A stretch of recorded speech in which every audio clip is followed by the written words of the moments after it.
Miami Heat have made one of the biggest upsets in NBA history, defeating the Milwaukee Bucks in 5 games as the 8th seed.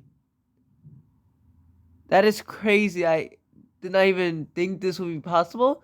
And there's an excuse that Giannis was out 2.5 games around, but he was back for game 4 and 5.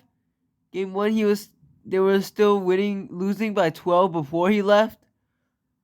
They probably would have lost game 1. And game 4 and 5, they were leading by double digits to start the fourth, but they lost both games. So do not make any excuses. We also have other 2 games: Knicks, Cavs, Warriors, Kings. We will talk about those in the burner, but of course, we will talk about the Heat and Bucks first. Now, a lot of skepticism and blowing up for the Bucks. Mike Budenholzer is expected to be fired. Giannis, as Brian Windhorst says, might not sign a Supermax extension, and Chris Middleton is a free agent, and he might sign somewhere else. Look out for the Bucks blowing it up. That'll be crazy, because no one believed the Heat would win. All of the ESPN writers said, nah. A lot of people said Bucks sweep, Bucks in 5. I said Bucks in 5 too. I said that he could give them a little trouble, but Bucks in 5. That is the opposite. Heat in 5. Jimmy Butler went on a tear, averaging 37 points per game this series. And this game, 42 points, including that crazy game tying for overtime layup. And they ruled it that Pat Connaughton fouled Jimmy before he pushed him, so it was basically canceled out, so it wasn't really a foul on Jimmy.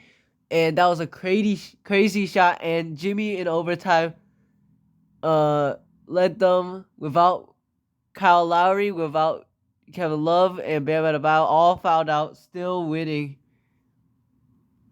Now we got a few controversial stuff. Giannis has seen Jrue Holiday missed a free throw. A lot of people on the Bucks missed free throw. Giannis missed 13, but with before the overtime, they had 0.5 seconds left. Mike Budenholzer had 1 timeout left, and when you're tied 0.5, you want to call a timeout, because even if you get to overtime, you'll still get another timeout. And he didn't use it. Like, he could have gotten like a lob for Giannis, or like a quick shot for Jrue or Chris Middleton, but he didn't do it, and they just saved the Heat one time, and then the second time he didn't call a timeout right after they get the rebound with like around 9 seconds left. They could have called a timeout, because like their play after that, Giannis almost fumbled it out of bounds. Wait, no, that was before. But Giannis like passes it to Chris Middleton. Chris Middleton passes it to Grayson Allen, and Grayson Allen Euro steps and misses a shot, and shot the ball after the shot was after the buzzer. So that was not a good move. Bud is probably gone. Who knows? Giannis might be gone soon. They already won a championship, and Giannis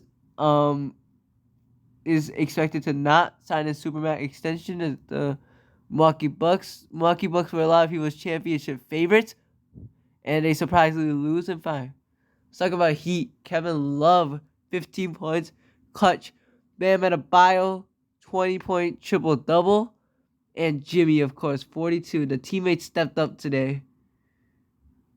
The Bucks just collapsed. This is the biggest collapse, almost the biggest collapse in NBA history. And, like, this is basically one of the biggest upsets in NBA history. Let's talk about the other games, though. Cavs, Knicks. Cavs didn't really have a chance this game. Donovan Mitchell did all right, but Mitchell Robinson went crazy. Offensive rebound after offensive rebound. Has 11 offensive rebounds and had 18 rebounds total, which is more than both Jared Allen and Evan Mobley combined. Jared Allen and Evan Mobley did not do good at all. They've been out-rebounded by Mitchell Robinson. They haven't been shooting well either. And also, we got the stars, like, they weren't as good as Jalen Brunson. Jalen Brunson was going off. Although he didn't have a good team today. But yeah, Julius Randle didn't even have a good game either, but they still win. He didn't even have a good series, but he did get injured. So game one of that series is on Sunday on ABC versus the Heat. So that will be a great series, but Julius Randle might not be back for game one. However, Jalen Brunson has been good quickly. Barrett has finally shown up 3 playoff games in a row. He's been good. So that's good for them. And then the Warriors Kings, Stephen Curry had a great game. I mean not great game, but like he made the game winner basically, like a dagger and won.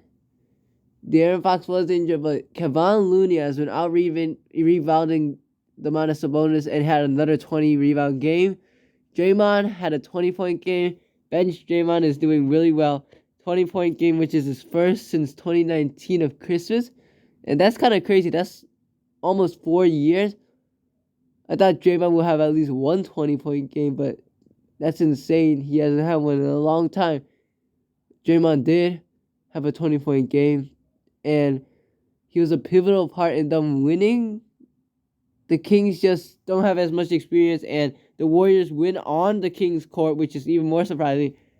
It's looking very unlikely the Kings will win this series, as the Warriors are home for Game 6, and that game might be crazy, but the Warriors are really good at home, so, they probably will win this game. Not counting them up, but yeah. We have 3 more series left. Celtics Hawks today, Memphis Grizzlies tomorrow versus the Lakers, and the Warriors Kings. Hopefully one goes to Game 7. Last year we didn't have a Game 7 for first round, but we hopefully do this year, because there's 3 chances. Hopefully one of the chances go through. And yeah, that's basically it. Thank you guys for watching. We're out.